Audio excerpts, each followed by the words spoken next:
There is a web of spies at work in the Red Keep. Along its threads travels news. There is no doubt that animals play an important symbolic and literal purpose in the world of ice and fire.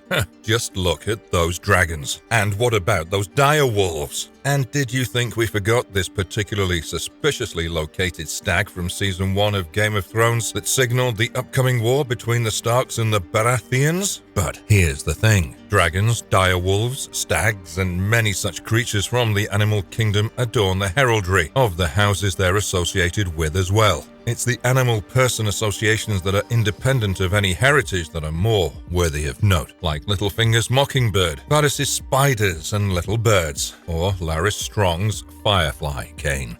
House of the Dragon employs many of the symbolic and lingual devices that made Game of Thrones such a successful drama and thriller. And we are here to break down perhaps the most important ones of them all. Though we've seen them on his cane and his henchmen, what is the significance of Larys Strong's insects? And how do they tell you the future of House of the Dragon? We'll answer all that and more in this video. So, spoiler warning, because there will be a lot of those. Before we go into our explanation, we have a very small request. If you like our content, please support us by subscribing to our channel. This is a small click for you, but for us, it means a lot. Thank you. Let's begin. I assume this task falls within your expertise. If you wish it. Insects and spy masters, a tale as old as the post itself.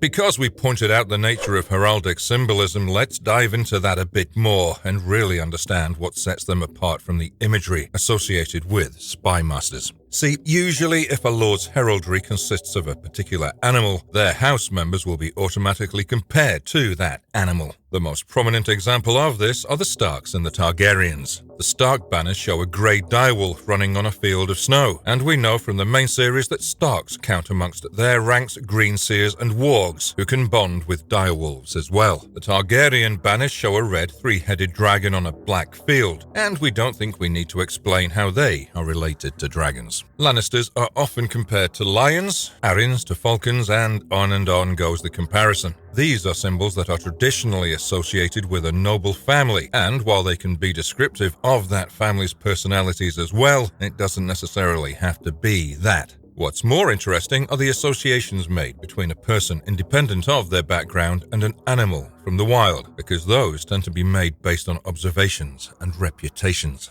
Oberyn Martell is the best example of this. House Martell's arms depict a red sun on an orange field with a golden spear piercing through it. Prince Oberyn's favoured weapon in combat was also a spear, and so by rights he should have been called something like the Bloody Spear, or something, but instead he was called the Red Viper of Dawn. This was because Prince Oberyn was known to coat his weapons with poison, a tactic he used to kill the leader of House Ironwood, House Martell's biggest supporters and historical rivals, in a trial by combat. His intimate knowledge of poisons and his fearless reputation as a warrior collided to give him this sobriquet, which was also passed down to his children, called the Sand Snakes. And while Prince Oberyn isn't unique in this regard, every person who has served as a spy master in King's Landing is, in that each of them hold the distinction of being associated with a malign creature of the dark. The very first person to serve as the official spy master of the Iron Throne was Queen Tiana of Pentos, the second wife of Maegor the Cruel. Maegor's reign was marked by intense warfare and rebellion, and so creating the post of a spy master was deemed necessary. But even there, the queen had an especially dark reputation. Tiana was often called the King's Raven, not just for her pitch-black hair, but also because of her position. It was said that during Tiana's reign, keeping secrets in the Red Keep was meaningless, for she had rats doing her espionage for her. If that sounds familiar to you, then hold on to that thought till the end of this video. Tiana would often whisper into Maegor's ears news of treacheries occurring in his city and keep, and the king would more often than not believe her, until he realized that she'd been lying to him all this time. Ravens are extremely important to Westerosi society, as they basically serve as their messenger birds and carrion crows, but they are also seen as ill omens. Dark winds, dark words are a phrase commonly associated with them because, 9 times out of 10, the message a raven brings is dire. Maegor should have known that his Pentoshi queen had been poisoning his other wives when his people took to calling her the King's Raven and the Mistress of Spiders, but he realized it too late. Queen Tiana died screaming in the black cells. Now that we've brought up spiders and ravens, let's look at those two in more detail, shall we? When you say the spider in the context of Game of Thrones, everyone knows you're talking about Lord Varys. The clean-shaved, perfumed eunuch from the Free Cities has a reputation as black as his skill for gathering information. Spiders are often associated with crafty individuals and spinning webs of lies in general. Look at any piece of fantasy literature or even real-world mythologies. Arachne is the first person that we thought of when we first heard Varys' sobriquet, and while she herself was not a mistress of whisperers, she was cursed by Athena, who is known to be the Greek goddess of wisdom and knowledge. Varys' gift for gathering information is often seen as a curse by many of his naysayers and enemies because the spider gathers all whispers indiscriminately and is not ashamed to use them to further his own agendas. As to what they are, no one knows that for sure because he feigns friendship to all and yet has had his fingers in the pot of 2 potential Targaryen invasions. Varys calls his informers his little birds because, like birds, the children he uses are harmless and innocent and therefore best suited for espionage. They were called his mice when he was back in Pentos, but no doubt he changed that name to make himself appear more worthy of a seat in the small council and a chamber in the Red Keep, and to keep the unsavory nature of his true business concealed from court and council, of course. And speaking of unsavory things and true businesses, let's now look at the man named Brynden Rivers at birth, but called Bloodraven until his presumed death. Aegon the Unworthy's Blackwood bastard was born with a wine-coloured birthmark that looked like a raven, earning him his moniker, but as the years progressed, Brynden proved that he had more of an appetite for blood than the raven on his face. Bloodraven rose to become Master of Whisperers for 4 separate Targaryen kings and crushed most of the Blackfyre rebellions personally, but by the time he was banished from King's Landing and sent to the Night's Watch, his repute was already in the pits. For Brynden Rivers, like the very first mistress of Whisperers, was a practitioner of the mystical arts, and commoners and nobles alike were scared of his sorcery. It was said that Lord Bloodraven had 1,000 eyes and one, the one eye on his face and the 1,000 eyes of the ravens that he used to spy on his enemies and subjects alike. You might think this is an exaggeration, but that is when you realize that Bloodraven is also the 3-eyed raven, literally the strongest green seer in existence up until Bran Stark came around. So Bloodraven's association with the old gods and Valyrian magic is not something put down to his reputation alone. They are well earned and grounded in reality. Now that we've clarified just how important the animals and insects a person is associated with are to understanding their role in the story, let's look at the man of the hour himself, Larys Strong. What do you know of the manner of his leaving?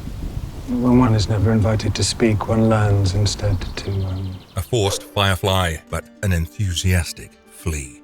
Larys Strong's insects and the endgame of House of the Dragon. You'd be forgiven for thinking Larys Strong is more of a botanist than an entomologist if you haven't kept up with House of the Dragon properly, but that's why we're making this video, aren't we? The first time we see Larys Strong use an insect motif in his characterization was in episode 6, where, after learning that Alicent needs friends at court, he decides to take a drastic action to become one of them. Larys enters the black cells of the Red Keep and scars them for men who would be motivated just enough to keep their lives but lose their tongues in his service. As he arrives at the black cells, we get a close-up shot of his walking cane, and it's curiously adorned with a firefly. Fireflies are not inherently malevolent symbols. In fact, they're quite the opposite. Fireflies are thought of as symbols of hope, love, luck, and even rebirth. In Japanese culture, fireflies are specifically seen as great harbingers of love and good fortune, and even represent the spirits of the dead. As luminescent creatures, they're also thought to represent illumination of the mind and a symbol of knowledge, as only fireflies burn bright in a night otherwise illuminated only by stars. In some Native American traditions, fireflies are thought to be the very source of divine light, and this interpretation is also held in regard by Christians, who think of a firefly as glowing with God's light. It is believed that if a firefly lands on you, then you're blessed, for they are omens of good things to come, and if they keep reappearing in your line of sight, then you are avoiding the very thing that can make your life better, and you should go after it ASAP.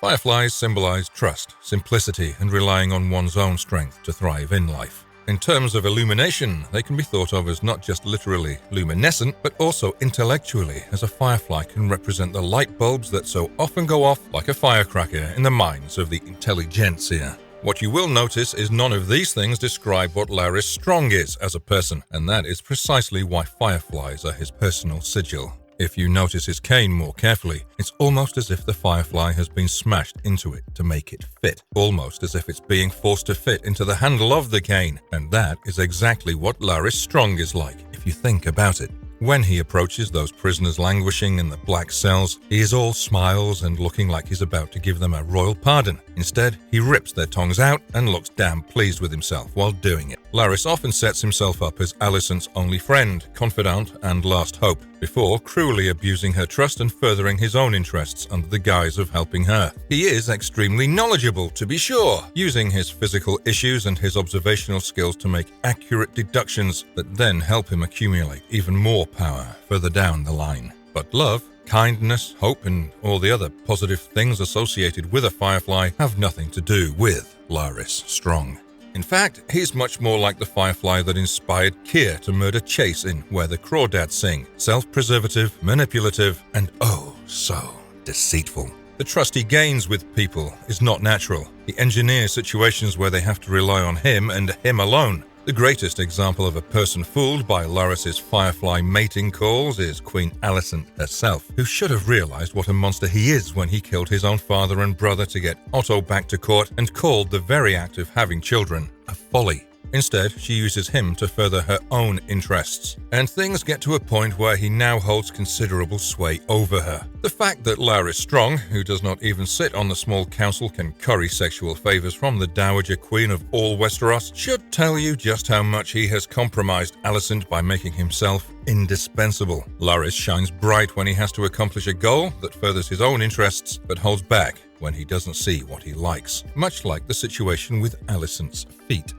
And his real knowledge is never working for the people he pledges it towards. A far more appropriate symbol for Larys Strong would be the one that he gives to his henchmen, because the club foot is as disgusting, as vile, and as fond of darkness as a flea. If you go back to episode 6 and pay closer attention to the creature that he decorates his mute henchmen with, you'll notice that all of them don a golden flea on their chests. A flea is as disgusting a creature as is known to mankind, especially in the world of ice and fire, which is still stuck in medieval times, where the only thing considered to be more unclean than a flea was a rat. Fleas are carriers of disease and drinkers of human blood. They burrow into the soil in the light of day and come out to feast at night. They can unleash a plague upon you if you leave them unattended, and it is not a coincidence that Larys uses the flea to represent his true nature. So far, he has used his flea men to burn down his father and brother's chambers in Harrenhal, as well as set Mysaria's manse in King's Landing ablaze. It is difficult to determine whether these flea men are also his informers within the Red Keep, though it would make sense if they were, given how eerily recurring the theme of mute informants is in George R.R. Martin's stories. The fact that he had their tongues cut out reminds us of Euron Greyjoy, but of course it is a silence of a different flavor that Lord Larys cherishes. If he shines like the all-knowing firefly who will send out his luminous signal to his friends in peril, then his fleas are the grunts doing the dirty work on his behalf and ensuring that only the people Larys wants following his light are the ones on his tail. Fleas are also known to symbolize persistence and perseverance, and we have to say that these two words encapsulate Larys Strong's work ethic. He will not rest until he gets what he wants, and will persist to get said once fulfilled at any cost imaginable. The firefly and the flea couldn't be more opposite to one another in terms of symbolism and what meaning they convey to the world, but in the context of Larys Strong, they form the most complementary duality. The firefly thrusts his friendship and his trust onto others not willing to trust him, and by the time his fleas are done wreaking havoc, they have no choice but to place themselves within his hands. Larys Strong has used his fleas very effectively, but the shocking thing is, this isn't even why the insect symbolism is important when it comes to Larys Strong. And before we say anything further, we'll give you another spoiler alert because this is a deep cut for House of the Dragon. During the dance, both Aegon and Rhaenyra are forced to give up the Red Keep and flee King's Landing because the commoners have been riled up so much that they have started rioting in the streets. The court fool Mushroom states that this was Larys Strong's doing, and we agree, but that's not the main point. During the ensuing chaos, 3 kings will appear in King's Landing, each laying claim to the Iron Throne with a heritage more dubious than the last one's. The first is a man you guys might have already seen, as Gaiman Palehair was spotted in a flea-bottom rat pit in episode 9. Go watch his origins on our channel to know more about why he's going to be relevant to the story. The second person is a mysterious preacher called the Shepherd, whose coming was heralded by those sheep we saw a close-up of in episode 9, seemingly for no reason. The third is a squire called Tristan, whose claim would be paraded around loudly and proudly by the knight he served, a man called Perkin the Flea. Fire and Blood tells us that Sir Perkin the Flea raised a sizable amount of troops around him and took the Red Keep in light of the rioting in the city. And when his forces entered the throne room, they were greeted, not confronted, by none other than the Clubfoot himself. Westerosi history has never been able to reconcile Larys Strong's allegiances with one side or the other, and especially during the Moon of the Three Kings, where it looked like he was loyal to a third party altogether. But if you haven't made the connections by now, then we'll just come out and spell things out for you. Larys Strong is about to achieve the dream that Littlefinger and his mockingbirds can only sing of. The Clubfoot and his Flea Knight will topple the entire game on its head in the final stages of House of the Dragon. And it is actually insane how early they've set this up for us. All that remains is to wait and see how things unfold. Because even though we know the final outcome now, the journey is what matters more than the destination. When the queen dies, the bees fly without purpose. Marvelous verdict. Lord Larys Strong is the best example of never judging a book by its cover, because while he appears helpless and crippled to the eye, he is anything but that in truth. Larys Strong is one of the smartest, most sadistic, and, after episode 9, most perverted men that the Seven Kingdoms have ever seen. He's going to burn down House Hightower and House Targaryen from within, and do so without ever raising the torch with his own hand. The Firefly and his fleas will ride out in strength when the dragons dance their mortal dance, and the feast that follows will shame even carrion crows away.